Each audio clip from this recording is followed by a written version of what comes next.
FBI, I need everybody to exit the train right now.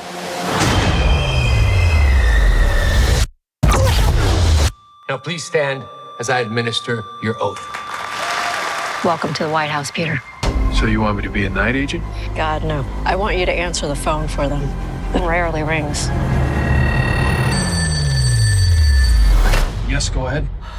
Netflix's February 2026 lineup is getting absolutely roasted right now. Dumpuary is trending. Critics are calling it one of the weakest months Netflix has had in years. Social media is full of people canceling their subscriptions because there's nothing to watch. And look, I get it. February has historically been Netflix's dump month. They save the big releases for other times of the year, and February gets whatever's left. But here's the thing, everyone's wrong.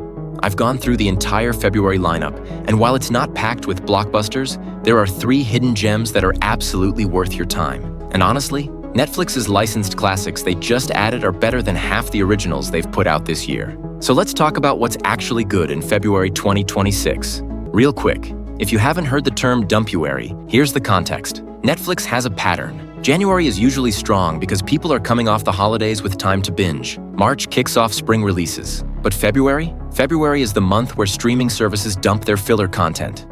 The stuff that doesn't deserve a big marketing push. The documentaries about niche topics. The reality shows on their 10th season that nobody asked for. So, Dumpuary equals February plus dump month. It's not a compliment. And yeah, Netflix's February 2026 fits that description.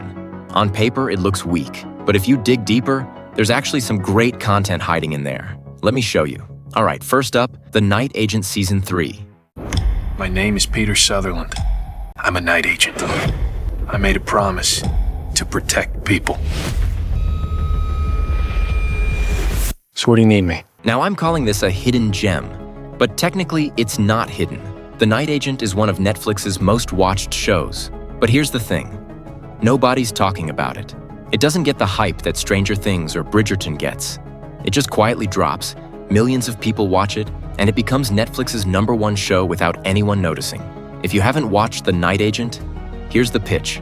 Gabriel Basso plays Peter Sutherland, a low-level FBI agent who answers an emergency phone line that never rings, until one night it does, and suddenly he's thrown into a massive conspiracy involving the White House, assassinations, and threats to national security. Season 1 was incredible. Tight, fast-paced, genuinely suspenseful. I binged the entire thing in like 2 days.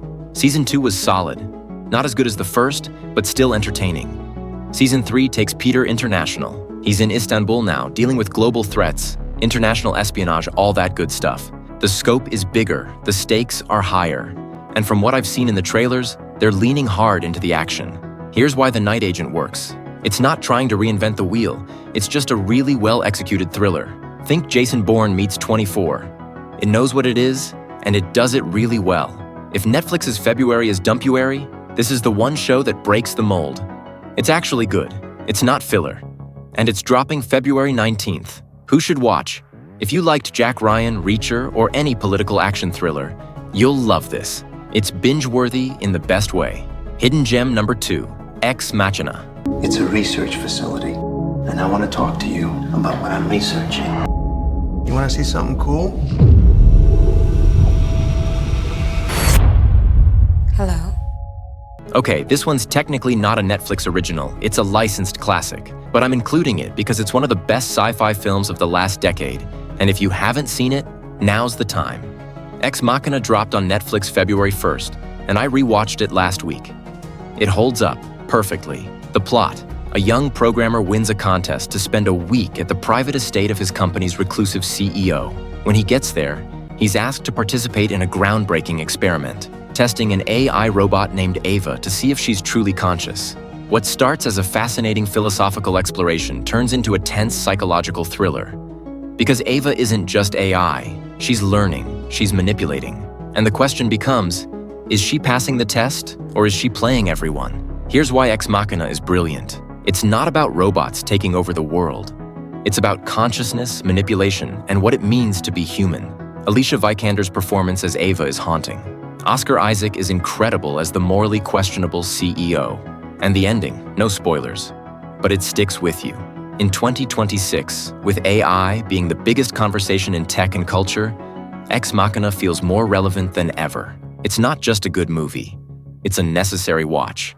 And here's my hot take. This licensed classic is better than 90% of Netflix's original sci-fi content. Better than most of their blockbuster releases. Sometimes the best thing Netflix can do is just give us access to great movies that already exist. Who should watch? If you love smart sci-fi like Arrival or Blade Runner 2049, this is essential viewing. If you want to understand AI ethics before it's too late, watch this. And the third hidden gem, How to Get to Heaven from Belfast. Dear Saoirse, Dara and Robin, I have some terribly sad news. 1 second, my friend is dead. My friend is dead. This one's flying completely under the radar, but it shouldn't be. It's from Lisa McGee, the creator of Derry Girls, one of the funniest, most heartfelt shows of the past decade. If you loved Derry Girls, you'll love this. How to Get to Heaven from Belfast is a dark comedy drama set in Northern Ireland. It follows a group of people dealing with grief, loss, and trying to figure out what comes next. It's funny, but it's also deeply emotional. Lisa McGee has this incredible ability to balance humor and heartbreak, and this show is a perfect example of that. The reason this is a hidden gem is because Netflix is barely marketing it. It's getting buried in the February releases. But early reviews are calling it one of the best shows of the year. Critics are comparing it to Fleabag and Afterlife, shows that are funny but also make you cry. Here's what I love about this. It's not trying to be a massive event series. It's not chasing trends. It's just a well-written, character-driven story about real people dealing with real grief. And in a month where Netflix is dumping reality shows and niche documentaries, this is the kind of quality storytelling that actually matters. It drops February 12th, and if you're looking for something that's not just entertaining but actually meaningful, this is it. Who should watch? If you loved Derry Girls, Fleabag, or Afterlife, this is for you. If you want something with heart and humor, don't skip this. Before we move on, I need to say something controversial. Netflix's licensed classics are better than their originals. I'm serious.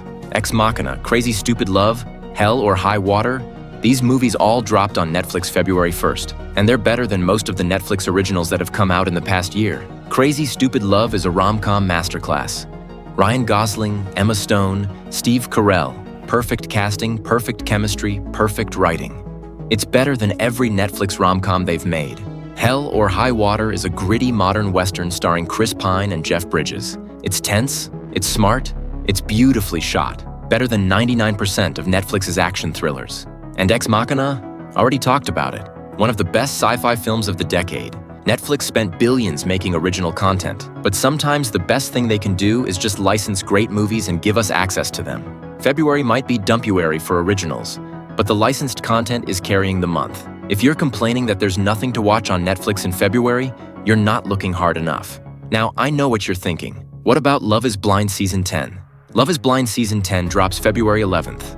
It's the 10th season, a milestone. People are hyped. And here's my take. Love is Blind is trash. I'm sorry. My girlfriend loves it. She'll watch every episode. But I can't do it anymore. 10 seasons of people falling in love sight unseen, getting engaged in like 2 weeks, and then 90% of them breaking up before the finale? It's the same formula every time. Season 1 was interesting because it was new. Season 2 was okay. But by Season 10? Come on, we know how this works. They're just recycling drama at this point. If you love reality TV, great. Watch it. My girlfriend will be watching it, and I'll be in the other room watching The Night Agent. But Love is Blind is not a hidden gem. It's exactly what Dumpuary is about. Filler content that gets views but doesn't deserve the hype. So here's my final take on Netflix's February 2026. Yeah, Dumpuary is real. February is historically Netflix's weakest month, and 2026 is no exception. The lineup is full of niche documentaries, reality shows on their 10th season, and filler content. But if you actually look, there are hidden gems. The Night Agent Season 3 is a legit action thriller that's going to be one of Netflix's biggest shows of the year. Ex Machina is a sci-fi masterpiece that's more relevant than ever. And How to Get to Heaven from Belfast is a dark comedy drama that critics are calling one of the best shows of 2026. So before you cancel your subscription because there's nothing to watch, give these 3 a shot. February might be weak, but these 3 make it worth keeping Netflix. Now I want to hear from you. Are you watching The Night Agent? Do you agree Love is Blind needs to end? What are you watching on Netflix in February? Drop a comment, let's talk. All right, that's it. Subscribe for honest streaming recommendations. See you in the next one.